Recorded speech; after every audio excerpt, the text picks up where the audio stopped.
Agora com a nossa médica veterinária, Andressa Suênia, de volta aqui com a gente. Bom dia, Andressa, seja bem-vinda novamente ao FM 7 horas. O que é que temos para hoje? Bom dia. Trocar aqui esse microfone. Bom dia, Magnus. Bom dia, Wilson. Bom dia a todos que estão nos ouvindo, nos assistindo pela internet. Hoje não é um tema bom, mas a informação é o que vale a pena, que é a gente falar sobre como a febre amarela é transmitida para o ser humano. Semana passada o Dr. Fabiano, infectologista, esteve aqui falando sobre a doença de forma muito apropriada, né, sobre prevenção em relação ao ser humano, a vacina, quem podia tomar, quem não podia, como era essa infecção. E eu quero dar ênfase para vocês hoje a respeito da transmissão em si, porque tem acontecido algumas coisas que tem me deixado muito preocupada, e como a gente já teve caso de febre amarela aqui em Recife, então a febre amarela está chegando aqui no Nordeste, muito próximo à nossa região. Mas, gente, informação é para você usar a seu favor, e não para se apavorar, tá? Então, quanto mais informado a gente tiver, melhor. Primeiro, a febre amarela é considerada uma zoonose, por isso que eu tô aqui falando dela para vocês. É uma doença que é transmitida de um animal para o ser humano. No caso, o animal é um vertebrado, é um inseto, né, que a gente chama de vetor. Esse inseto, ele pica o animal ou a pessoa contaminada e transmite para outra pessoa. Existem dois tipos de insetos que podem fazer isso. O hemagogos, que é o responsável pela febre amarela do ciclo silvestre, e o Aedes aegypti, que é aquele que a gente conhece, aquele mesmo inseto muito falado que transmite a dengue. Pois é, ele também transmite a febre amarela no ciclo urbano, ou seja, no que está mais próximo a nós seres humanos.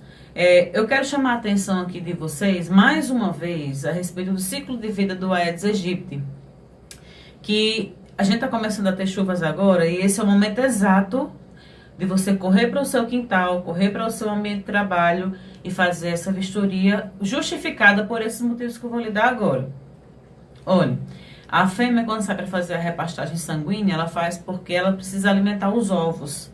Então, ela precisa desse sangue para poder alimentar os ovos dela e logo em seguida fazer a ovipostura. Na medida em que ela suga o seu sangue, ela coloca lá a probóscide dela, que é um aparelhozinho bucal, procura um vaso na corrente sanguínea, suga o sangue e ao mesmo tempo injeta o vírus da febre amarela.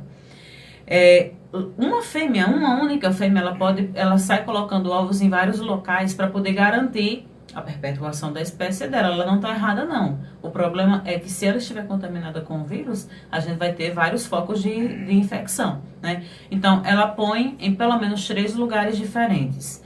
Ela não coloca os ovos dentro da água.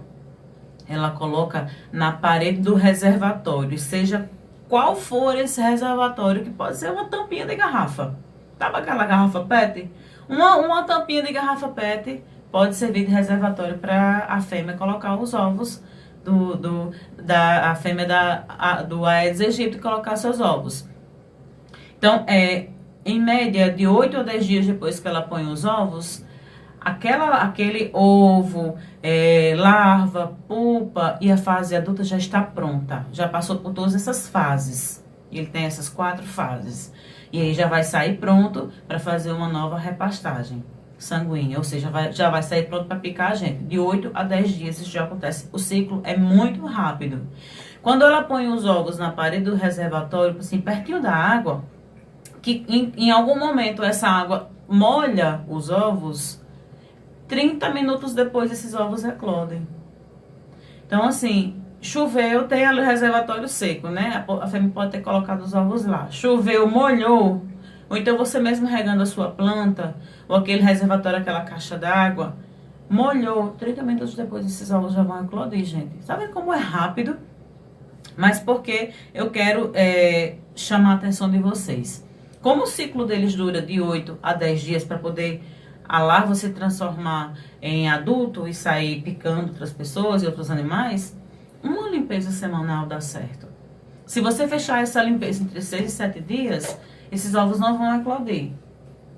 E aí você corta o ciclo do Aedes aegypti.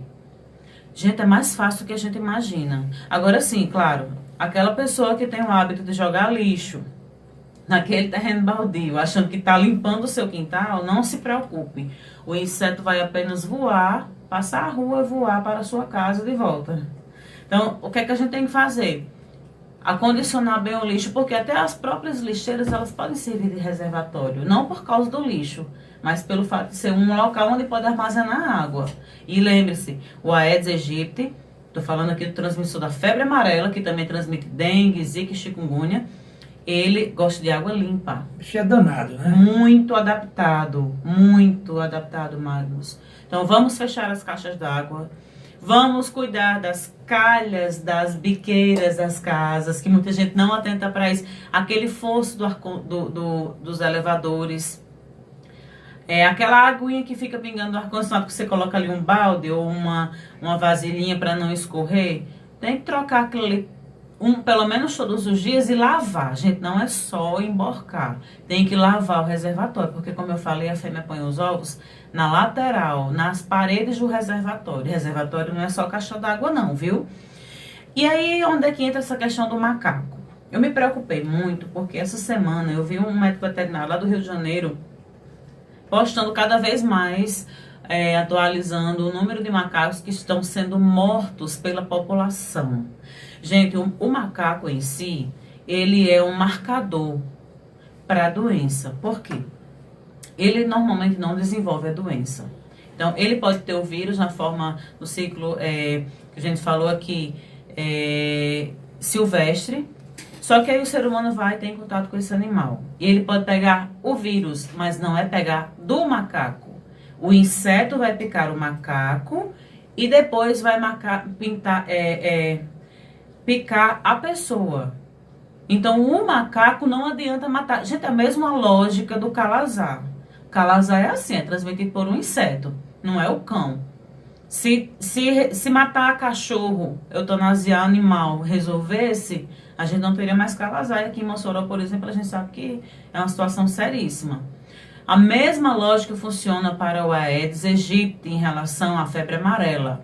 Não é o macaco que transmite, gente. O macaco é um sinalizador. Então, quando a gente tem um macaco, que naquele macaco o vírus existe, que você percebe que lá ele é positivo, em algum momento se ele apresentar sintoma, é um indicativo para que a Secretaria de Saúde tome as providências necessárias, como, por exemplo, está tendo agora no Rio de Janeiro e em São Paulo, a vacinação em largo espectro. Então, quando não tem mais macaco no ambiente, eu perco esse sinalizador.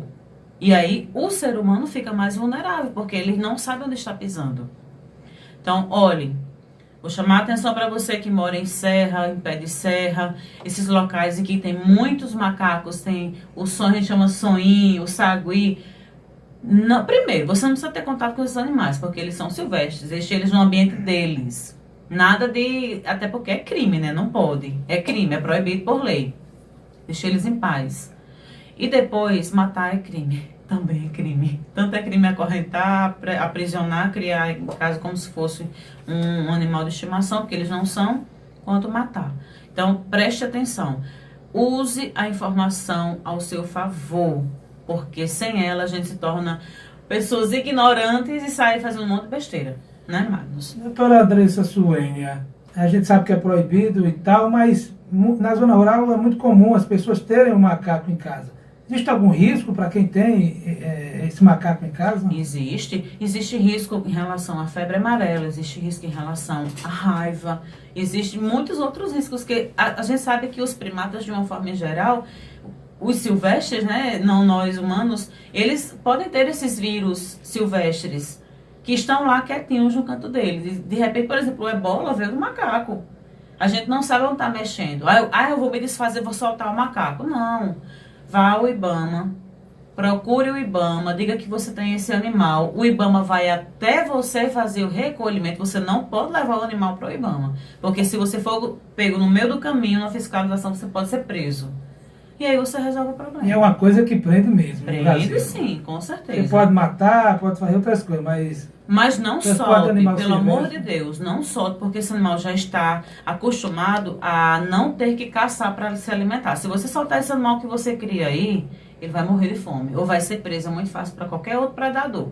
Então ligue para o IBAMA, explique a situação e eles vão aí recolher esse animal. Muito bem, obrigado, Andressa Suena, pela participação e até a próxima sexta-feira. Um ótimo final de semana Para vocês também, se Deus quiser, até sexta, 7h15, Saúde Animal aqui no 93 FM. Ok, 7